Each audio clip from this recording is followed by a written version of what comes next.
Ya, kalau saya sih awam ya, mungkin dari tadi yang masuk ke channel Pak Ustadz, ahli-ahli kitab semua nih. Kalau saya awam, berharap bisa dapat penjelasan dari Pak Ustadz terkait ini Ah, Pak Ustadz, penasaran Al-Quran. Mungkin Pak Ustadz bisa Silakan. bisa jelasin singkat atau mungkin boleh panjang juga, tapi secara general sejarahnya Al-Quran, terus isinya apa aja gitu Pak Ustadz. Untuk kami yang awam ini, makasih. Baik, gini Bang, saya minta waktu sedikit ya, saya jabarin. Al-Quran adalah kalam Allah. Kalam Allah ketika Allah berfirman, itu akan dituliskan oleh pena di alam lahul mahfuz. Di alam itu malaikat Jibril mengambil ya firman Tuhan tersebut yang akan disampaikan kepada Nabi. Makanya ada ayatnya, ya ini salah satu pendapat. La yamassuhu illal mutahharun. Tanzilum mir rabbil alamin. Nah, tuh di situ malaikat Jibril ngambil firman Allah di Lauhul Mahfuz disampaikan kepada Nabi. Disampaikan kepada Nabi, lalu Nabi menyampaikan kepada umatnya. Prosesnya nih dari Nabi sekarang ya, kalau udah dapat firman, lalu prosesnya kayak gimana Al-Qur'an itu setelah diterima Nabi wahyunya. Maka Nabi akan memanggil para sahabatnya. Yang terkenal itu Zaid bin Sabit. Setiap kali firman turun, itu pasti dipanggil Zaid bin Sabit untuk apa? Menuliskannya di pelepah kurma, terus di tulang-tulang. Nah, kayak gitu dulu Al-Quran awalnya. Jadi setiap yang ditulis oleh Zaid bin Sabit itu akan dikonfirmasi. Contoh nih, ketika wahyu yang turun itu bunyinya Bismillahirrahmanirrahim. Nah, tuh wahyunya kayak gitu yang didapat Nabi Muhammad. Maka Zaid ini akan menuliskan Bismillahirrahmanirrahim. Sebelum disebarkan, dia konfirmasi dulu kepada Nabi. Betul nggak ya Nabi?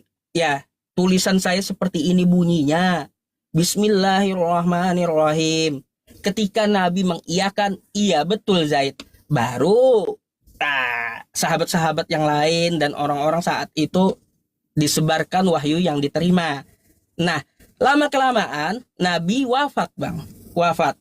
Al-Quran masih berserakan. Ada di pelepah kurma, ada di batu, ada juga di tulang-tulang ya, tulang hewan kan kayak gitu. Banyak.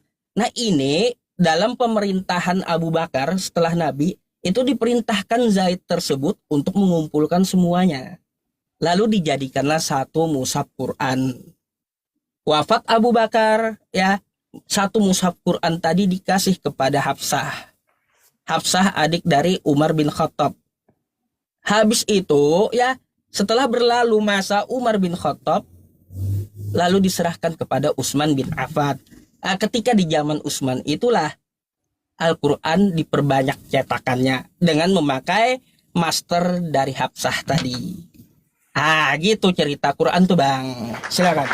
Makasih Pak Ustadz. Kalau isinya Ya Pak jadi Ustadz, jadi jadi dia nggak langsung turun dari langit gedebuk buku nggak, tapi bertahap sampai hampir 23 tahun. kalau isinya, kalau di Kristen kan ada Alkitab Kristen, Perjanjian Lama, Perjanjian Baru. Mm-mm. Kalau Al-Quran gimana Pak Ustadz? Kalau Al-Quran itu ada penamaan surah dan ada asbabun nuzul. Ada beberapa ilmu cabang dari Al-Quran, termasuk ilmu ayatnya. Satu bahasa Arab, yang kedua ilmu tajwid, yang ketiga ilmu nahwu, yang keempat ilmu sorob. Nanti dibagi lagi tuh. Ada ma'ani, bayan, mantik, balaghah. Ada lagi ilmu tafsir. Tapi biasanya untuk menafsirkan atau menerjemahkan Al-Quran itu harus bisa bahasa Arab, terus nahwu sorob juga dikuasai. Gitu bang. Masih belum dapat sih isi isi Al-Qur'annya, isi firman Allahnya itu apa gitu. Oh banyak. Al-Quran itu ada 6.236 ayat. Oke, itu Banyak, berarti turunnya bertahap gitu ya. bertahap. Bertahap. Jadi ketika ada orang-orang dulu menanyakan tentang masalah contoh ya. Hmm. Contoh orang-orang dulu menanyakan kepada Nabi, hai Nabi, ya jelaskanlah kepada Nabi, kepada kami tentang khamar, minuman yang memabukkan. Nabi nggak jawab dengan pemikiran dia, enggak. Dia tunggu dulu firman Tuhan gitu. Ditunggu dulu. Kalaunya sudah dapat, baru dia sampaikan. Contoh ayatnya, yas'alunaka 'anil khamri wal maisir. Mereka bertanya tentang khamar dan yang sesuatu yang memabukkan, kan kayak gitu. Qul fihi ma ismun kabir. Katakanlah ya, khamar atau alkohol itu lebih banyak mudorotnya daripada wa manafi'u linnas, daripada manfaatnya untuk manusia. Jadi sebab itulah ada turun ayat Quran, karena terlihat ada yang bertanya kepada Nabi. Itu ada ilmunya asbabun nuzul namanya, Bang. Sebab musabab turunnya ayat Al-Quran. Nanti ada lagi yang nanya, Bang. Ada lagi yang nanya. Kalau kamu mau tes Nabi Muhammad tuh nabi atau bukan, ya tanya aja dia tentang ruh. Ditanyakan orang lah sama Nabi Muhammad bagaimana tentang ruh. Diam Nabi Muhammad gitu. Bahkan dia janji berani besok gitu. Janji besok saya akan jawab. Besoknya kagak dijawab juga. Iya, nggak dijawab oleh Nabi karena dia belum terima wahyu. Sampai 14 hari, Bang. 14 hari. Sebelum menyampaikan firman dari Tuhan, Nabi Muhammad itu diwanti-wanti dulu oleh malaikat Jibril. Kalaunya ada orang nanya, jangan kamu berani menjanjikan jawaban besok hari. Karena kamu bukan Tuhan gitu. Kamu hanya penyampai firman. 14 hari, bayangkan, baru dijawab pertanyaan tentang ruh itu. Maka dari itu kata malaikat Jibril, jika ada orang nanya, jangan kamu janjikan dijawabnya kapan. Tapi pakailah kosakata insya Allah. Jika Allah menghendaki akan dijawab besok. Setelah 14 hari baru turun ayat wa yas'alunaka 'anir ruh. Mereka bertanya tentang ruh.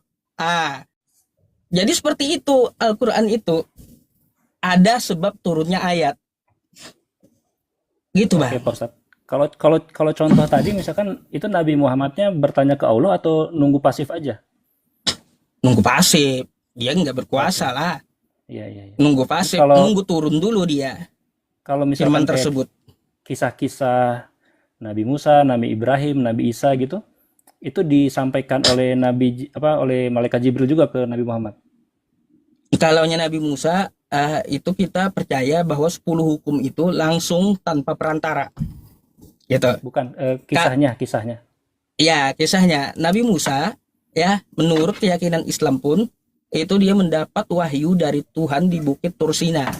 Dan itu langsung dari Tuhan tanpa perantara gitu loh. Itu satu Bukan dalam yang Islam. kisah Nabi Musa yang tercatat di Al-Qur'an maksudnya. Oh, banyak banget, Bang. Kalau Ya, Nabi Musa. maksudnya itu berarti Nabi Muhammad disampaikan malaikat Jibril kah? Iya, semuanya disampaikan melalui malaikat Jibril, cerita tentang Nabi Musa. Termasuk Nabi Ibrahim, Nabi Isa, semua nabi-nabi berarti ya. Semuanya, makanya Nah, makanya orang-orang saat itu heran, kok kenapa Nabi Muhammad jadi tahu, padahal dia kagak pernah belajar ke Israel. kalau konteksnya apa Pak Ustadz? Nabi Muhammad tiba-tiba menceritakan tersebut gitu. Tapi tentunya itu kan dari wahyu. Pasti ada yang menanyakan tentang masalah Nabi Musa kepada Nabi Muhammad. Oke. Semuanya berawal dari Itu pertanyaan gitu ya. ya rata-rata ya. Contoh nih ya, tentang Nabi Musa. Wadhkur fil kitabi Musa. Tuh, hai Muhammad, ceritakanlah tentang Nabi Musa. Itu disuruh menyampaikan. Padahal Nabi Muhammad tidak mempelajari sejarah Nabi Musa. Tapi kok kenapa bisa tahu? Karena yang menurunkan itu Tuhan yang satu, Tuhannya Nabi Musa. Ya jelas lah jadi tahu dia. Karena apa? Dipandu oleh firman Tuhan. Oke, Pak Ustadz. Begitu pula, Bang. Ya. Begitu pula ketika tentang masalah Yesus atau Nabi Isa. Karena yang menurunkan firman kepada Yesus atau Nabi Isa, ya Tuhannya Nabi Musa juga, ya Tuhannya Nabi Muhammad juga sama gitu, Tuhan yang satu. Ya, mungkin perspektifnya beda kali ya. Kalau di Kristen kan mungkin Pak Ustadz udah tahu, tapi awam muslim belum tahu bahwa kitabnya Kristen itu kan bukannya full ilham atau wahyu dari Tahu kepada saya. Yesus gitu kan. Betul. Nah, mungkin beberapa teman-teman yang muslim awam berpikir konsepnya mirip gitu, sama seperti bagaimana disusunnya atau turunnya Al-Qur'an kepada Nabi Muhammad. Padahal kan jelas Jauh bang. jelas beda Beda. kan? Ya. Beda. Kalau tolak ukur kita gini bang ya. Teman-teman muslim yang nonton mungkin ya, mungkin perlu tahu juga kali supaya kalimat-kalimat di komen atau apa bisa lebih benar gitu, lebih terarah. Soalnya kan selama ini lihat mikirnya Injil diturunkan, padahal kan Injil ada 4 Injil itu ya itu kisah hidup Yesus. Terus tadi terakhir waktu Pak Ustadz ngobrol sama yang sebelumnya ya, ya manuskrip dalam bahasa Aram tentunya nggak akan ditemukan. Soalnya 4 Injil yang dipercayain sama gereja Kristen dicatatnya dalam bahasa Yunani tadi ya. Terus ada mungkin bahasa Ibrani lain karena memang kalau ya murid-muridnya kan menyebar gitu, diperintahkan menyebar. Saya kalau itu saya tahu bang, yang Anda ceritakan itu, makanya saya langsung tanyakan ke Aramaik. Gitu. Saya bersifatnya memang menguji gitu. Ya. Jadi kalau cerita abang tuh saya udah pelajari masalahnya dari Yunani, dari Ibrani, manuskrip apa aja, Septuaginta, semua udah saya pelajari.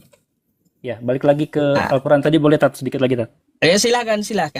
Ya, saya pernah nonton di YouTube juga, ada YouTuber Indonesia lah, beliau menceritakan sejarah Al-Quran. Cuman ya agak sedikit beda sama yang Pak Ustadz ceritain tadi. Jadi di awal tuh dia bilang, tadi benar ya, Al-Qurannya udah jadi nih di langit, saya lupa juga istilahnya apa. Terus diturunkan ke Nabi Muhammad sedikit-sedikit tergantung konteks dan kondisinya. Nah, kemudian ada juga di situ pertama kali Nabi Muhammad menyampaikan ke warga gitu. Entah bertanya atau apa gitu kan, warga, kalau saya bilang saya dapat wahyu dari Allah, kalian percaya atau enggak? Ada yang percaya atau ada yang enggak. Terus kalau nggak salah pamannya atau apa gitu, pamannya ini pamannya memang nggak percaya, penentang paling keras gitu. Menentang. Nah di awal gitu kan di bukit apa gitu, nah terus ada turun tuh wahyu ataupun firman dari Allah, terkutuk atau apa gitu kan Pak Ustadz ya? Iya. Nah betul. Yang pas denger itu saya jadi bertanya nih, mungkin Pak Ustadz bisa menjawab. Firman yang mengutuk itu apakah udah ada di langit dari zaman dulu atau baru muncul saat itu gitu? Baik, pertanyaannya bagus bang. Nabi Muhammad kan menerima wahyu kan kayak gitu. Ketika wahyunya itu disampaikan, ditentangnya oleh kafir Quraisy. Salah satunya pamannya yang paling keras, Abu Lahab tuh, paling keras juga, sama Abu Jahal, 2 tuh. Nah, lalu turunlah ayat tabbat siyada abi lahabi wa tab. Kan kayak gitu. Binasalah kedua tangan Abu Lahab kan gitu. Dan benar-benar binasa.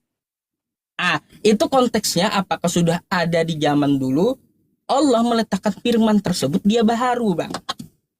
Ketika nabinya dilihat oleh Tuhan, ditentang pamannya sendiri, maka Allah akan memvonis bagaimana nasib pamannya ini untuk membuktikan kebenaran Al-Quran. Kayak gitu. Coba Anda lihat Quran surah Al-Lahab. Orangnya masih hidup tuh bang ya, masih hidup, masih keras menentang Nabi Muhammad SAW. Tapi apa? Dikatakan bahwa Abu Lahab dan istrinya itu wamro'atuhu hammalatal hatab. Dia penyebar fitnah kan kayak gitu. Maka kalau kita lihat ayat sebelumnya, sayaslana ronda talahab. Nah, dia itu menjadi penghuni neraka gitu. Neraka yang bergejolak. Andai Al-Quran itu tidak benar, ya bang ya, bisa saja Abu Lahab masuk agama Islam untuk membuktikan Al-Quran itu tidak benar. Ini kenapa nih Nabi Muhammad nih ya dapat wahyunya kok aneh, menyebut saya di neraka. Tabbat siyada abi lahabi wa tab, ma agna anhu maluhu wa ma kasab, sayasla naron jatalahab. Kok kenapa Tuhan memponis aku dan istriku masuk neraka? Enggak benar nih Tuhannya Muhammad. Udah aku masuk Islam aja untuk membantah Al-Quran. Bisa aja kayak gitu Abu Lahab. Tapi apa? Sampai dia mati, memang terbukti Al-Quran. Memang terbukti. Dia tidak mau beriman gitu. Dan memang menjadi penghuni neraka. Bisa aja gitu. Kalau mau menyalahkan Al-Quran, Abu Lahab itu tinggal dia masuk Islam. Aku masuk Islam. Berarti yang didapat Muhammad dari Tuhannya itu adalah ngibul. Buktinya hari ini kau beriman, kata Abu Lahab. Bukan jadi penghuni neraka. Bisa aja kalau mau seperti itu Abu Lahabnya. Padahal masih hidup. Tapi sampai dia mati, nggak mau juga dia beriman. Artinya apa? Membuktikan bahwa Al-Quran itu benar. Gitulah Bang. Berarti vonisnya udah ada dari zaman dulu atau di saat itu, Pak Ustaz? Nah, ketika Nabi Muhammad ditentang, maka Allah berfirman gitu. Firman tersebut belum ada sebelumnya berarti ya? Dituliskan karena apa? Dia baharu. Makanya saya bilang firman Allah itu baharu. Dia maha berfirman. Ada yang Berarti dituliskan dari awal sampai akhir. Ada yang bagian bisa diubah, ada yang tidak gitu. Maksudnya bagian yang bisa diubah seperti apa? Ada dua hal Bang, ya. Yang namanya ketetapan. Ketetapan kita nggak bisa milih. Nggak bakal kita bisa pilih karena Allah tuliskan ketetapan itu gitu di Lauhul Mahfuz. Lahul Mahfuz itu dituliskan. Iya. Di Lahul Mahfuz tadi udah lengkap atau di pertengahan jalan ada tambahan lagi dari Allah ke Nabi? Dia dari awal udah menuliskan sampai perjalanan akhirat nanti gitu. Gitu. Yang vonisnya paman Nabi Muhammad tadi udah tertulis di waktu zaman dia dulu. menentang. Waktu dia menentang. Oh, berarti yang di langit itu belum fix, belum final ya? Ada tambahan lagi di perjalanannya. Makanya pena itu kan dia mencatatkan firman Tuhan. Allah itu maha berkalam masalahnya. Oke, baik. Yang saya tangkap di video YouTuber itu, si Al-Qur'annya udah selesai, udah jadi. Kemudian itu diturunkan yang perlahan, bertahap. Yang bagian ketetapan, Bang. Oke, berarti ada bagian lain yang ada bagian lain yang bisa diubah. Contoh kayak gini. Abang dari Alexander ya dituliskan oleh Allah, ya difirmankan oleh Allah, Bang Alexander itu masuk neraka. Tertulis tuh. Karena apa Anda masuk neraka? Karena Anda mohon maaf ya, disebut kafir kan kayak gitu. Ponisnya ditulisnya sebelum saya lahir atau sebelum? Udah ada tuh. Anda akan kafir gitu, akan masuk neraka. Akhir hidup Anda akan masuk neraka. Kan kayak gitu. Nah, dari ketetapan itu Anda dilahirkan tidak bisa memilih. Ada ketetapan yang tidak bisa Anda pilih. Dari rahim mana Anda dikeluarkan. Itu nggak bisa Anda pilih. Dan umur Anda kadarnya udah ditentukan, udah dicatat dari sana sebelum Anda lahir. Itu nggak bisa Anda menghindari kematian, nggak bisa. Hanya saja ketentuannya beda. Ketetapan dengan ketentuan beda. Ketentuan dari Tuhan, semua manusia mati. Tapi cara matinya tidak semua sama. Ada yang meninggal sakit. Ada yang ya macam-macam kan. Manusia cara wafatnya, cara matinya. Nah begitulah ketika abang bisa mengubah yang difirmankan oleh Allah tadi, gampang Allah menghapusnya.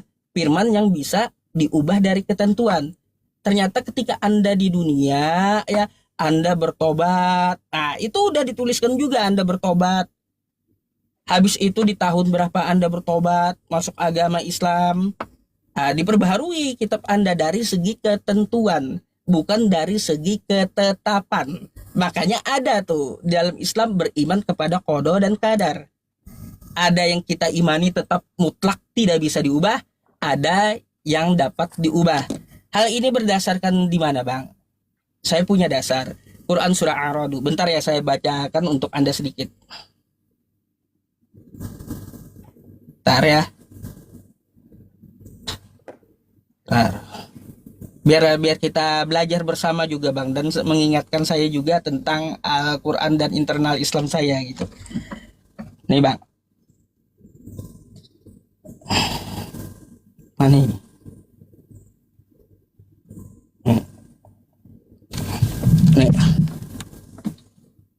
Nih Bang. Nih ya. Innallaha la yughayyiru ma biqaumin hatta yughayyiru ma bi anfusihim. Apa artinya nih? Ya, nih, sesungguhnya Allah tidak akan mengubah keadaan suatu kaum sebelum mereka mengubah keadaan diri mereka sendiri. Jadi, ketentuan itu bisa diubah oleh Allah yang tertulis di Lauhul Mahfuz, tapi bagian ketentuan, bagian ketetapan tidak bisa. Anda mau lahir di rahim mana itu nggak bisa, itu ketetapan. Anda itu ya wafatnya seperti apa itu ketentuan. Cuma manusia pasti wafat semuanya. Wafat itulah disebut ketetapan. Jadi kayak gitu bang. Sedikit mungkin bisa Anda pahami itu. Oke, paham Pak Ustadz. Kalau pena tadi nulisnya di buku atau bukan kayak gimana? gini. Atau itu hanya metafora aja? Iya, kalau kita ini ya Allah itu membahasakan agar kita paham gitu. Tapi bukan pulpen kayak gini. Kalau Lauhul Mahfuz itu diartikan pun kayak seperti sebuah papan lembaran kayak gitu. Jadi kayak gitu bang. Oke, Pak Ustadz. Terakhir satu pertanyaan terakhir terkait Silakan. bahasa Pak Ustadz. Apakah di sana harus pakai bahasa Arab atau kayak gimana? Yang di mana? Di dalam catatan Al-Quran, terus mungkin nanti di akhir apa namanya di dunia setelah kehidupan ini di akhirat. Ya jelas bang. Ya Al-Quran aja diturunkan dalam bahasa Arab karena nabinya berbangsa Arab. Maka di Lauhul Mahfuz menuliskan sesuai dengan bahasa yang dipahami oleh Nabi. Oh ini ada, bentar ya teman-teman. Mohon maaf ada judul. Baru nyadar saya. Baru nyadar saya bang. Teman-teman, iya Nabet judul katanya ya. Saya blokir dulu gitu ya teman-teman semuanya. Nah, jadi seperti itu. Karena nabinya berbangsa Arab, maka yang dituliskan di Lauhul Mahfuz dalam bahasa Arab. Dalilnya di mana? Nah, lagi-lagi saya punya dasar bang. Banyak berhamburan dalilnya. Ya, Kalau di dalam yang Quran tadi, surah, Pak Ustadz, surah kalau Ibrahim ayat 4. di surga sama di neraka pakai bahasa Arab juga? Ya, gini bang ya. Kalau di surga saya punya dalilnya memakai bahasa Arab. Hanya bisa bahasa Arab. Hanya boleh bahasa Ya, Arab. pakai yang dipakai gitu. Belum kan kita belum tahu ya apakah menggunakan bahasa yang lain, tapi yang jelas bahasa internasionalnya di surga lah, anggap kayak gitu ya. Itu pakai bahasa Arab. Ada dalilnya. Oke, Pak Ustadz, cukup sih dari saya. Nah, sekarang saya boleh tanya, Bang. Nggak boleh. Enak kayaknya. Enak kayaknya diajak ngobrol. Kan di awal saya udah bilang saya awam nih, ntar Pak Ustadz nanya saya nggak bisa jawab, malah mengecewakan Pak Ustadz lagi. Iya, jawaban itu kita terima, kan kayak Siap, gitu. Tadi kan ngakunya Kristen, Bang. Ya, Nah, kalau Abang ngakunya awam nih ya, ada nggak perintah Yesus menyuruh jadi Kristen? kalau kalimatnya eksak gitu sih nggak ada Pak Ustadz. Kalau nggak ada, kenapa Anda jadi Kristen? Kalau definisi Kristen kan pengikut Kristus ya, pengikut Yesus. Jadi kita ya Definisi itu dari segi bahasa. dari segi bahasa dan dari ya selain bahasa apalagi Pak Ustadz? Kalau selain bahasa, ya definisi dari Islam maupun Kristen atau perorangan, ya bisa mengajukan pendapatnya kalau definisi itu. Tapi kalau bahasa, ya pengikut Kristus dari bahasa. Tapi kalau definisinya seperti apa? Nah, itu bisa beda kita. Antara kamu dan saya bisa beda. Iya betul. Terus mungkin sedikit melebar jawabannya terkait mungkin Pak Ustadz arahnya lebih ke agama kali ya atau enggak panutan hidup gitu ya. Kalau Pak Ustadz mungkin lebih paham juga daripada saya. Kalau Kristen kan patokannya nggak cuma Alkitab ya, tapi ada juga tradisi gereja gitu, gereja mula-mula ataupun para murid-murid Yesus di abad-abad awal gitu. Nah jadi catatan-catatan itu sih yang dijadikan patokan gitu ya atau enggak landasan dalam agama Kristen. Bukan berarti Yesus bilang harus jadi agama Kristen gitu, yang itu dicari-cari pun nggak akan ada. Nggak akan ada. Ya, artinya gini bang. Kalau saya menilai ya, mohon maaf. Sejak dulu, saya membaca kitab Anda dan pengalaman diskusi. Menurut saya itu bukan sesuai dengan bahasa. bahwa Kristen itu pengikut Yesus, bukan. Tapi malah kebalikannya. Kristen itu, mohon maaf, pembangkang Yesus gitu. Kenapa saya bilang seperti itu? Karena apa yang dilakukan oleh Yesus ketika dia diutus? Coba Anda lihat ya Bang ya. Yesus ketika dia diutus menyuruh menyembah Allah. Tiba-tiba Kristen malah menyembah Yesusnya. Nah, terus waktu Yesus ya bayi, dia disunat sesuai adat Yahudi. Tiba-tiba Kristen tidak mengikuti Yesus, bersunat juga. Kagak. Bahkan dibatalkan oleh Paulus itu sunat. Padahal perjanjian kekal. Yesus sunat, Kristen kagak. Habis itu Yesus itu menegakkan hukum Taurat. Ya, hukum Taurat dia tegakkan. Salah satunya dia tidak pernah mencontohkan makan babi.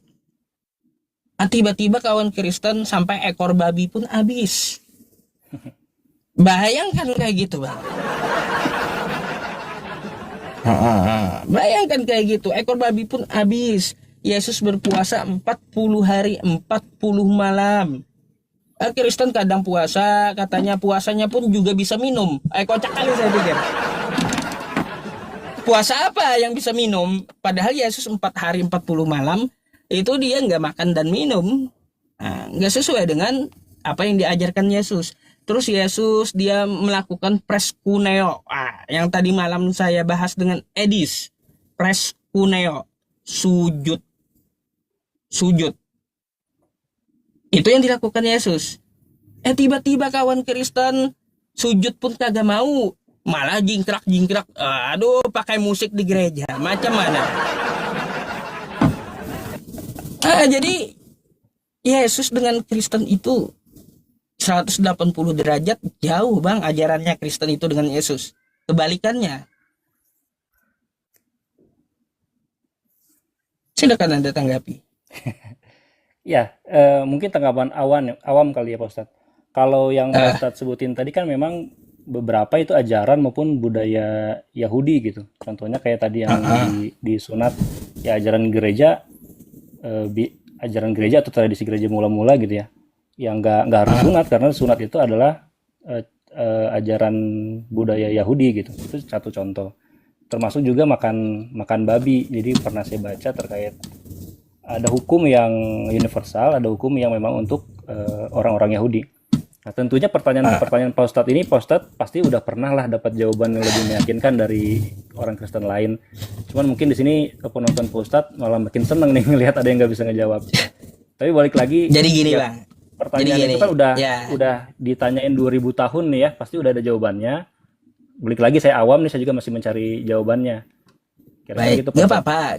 Kalaunya Anda ngaku jujur kan, saya akan pelajari atau jadikan PR. Saya nggak pernah maksa Bang jawaban orang kayak gitu. Cuma saya perlu kasih tahu bahwa sunat itu perjanjian kekal, bukan ajaran Yahudi, bukan. Tapi sebelum ajaran Yahudi nongol, itu sunat sudah ada perjanjiannya antara Abraham dengan Tuhan. Gitu. Itu perjanjian kekal, nggak bisa dibatalkan, nggak bisa diubah. Kekal yang namanya kekal abadi gitu, perjanjian abadi, apapun keadaannya nggak bisa diubah. Jadi bukan karena adat Yahudi Yesus itu disunat, tapi karena perjanjian kekal Abraham. Gitu. Makanya yang bermuara ke Abraham semuanya harus sunat, termasuk Yesus. Itu pun juga disunat.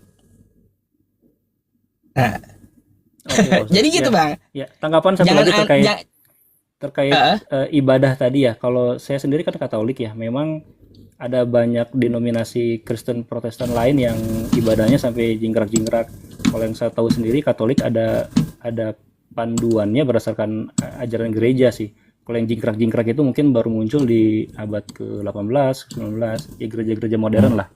Mungkin untuk teman-teman muslim yang dengar bisa jadi tambah wawasan juga, nggak semua Kristen jingkrak-jingkrak gitu kayak yang tenar atau familiar di 90-an di RCTI gitu kan. Ada ibadah-ibadah penyembuhan massal, terus ada yang lompat-lompat. Ya nggak semua gitu, dan justru itu yang baru muncul di akhir-akhir ini gitu. Kira-kira itu aja Pak Ustadz. Dari saya cukup sih. Ya, kalau dari saya juga cukup, Bang. Saya enak diskusi dengan Anda. Jujur. Kita sama-sama mau mendengarkan. Saya nggak akan Ya. bantah jawaban Anda. Kalau orang Ya. jujur, teman-teman saya nggak mau keras kepala gitu. Tapi semoga Anda mau berpikir apa yang disampaikan dan mencernanya dengan akal, dan semoga mendapat hidayah dari Allah Subhanahu wa taala. Gitu, Bang. Terima kasih Pak Ustadz itu tadi. Sampai ketemu lagi. Sama-sama. Baik, boleh silakan naik ya. Oke, terima kasih Bang. Selamat malam.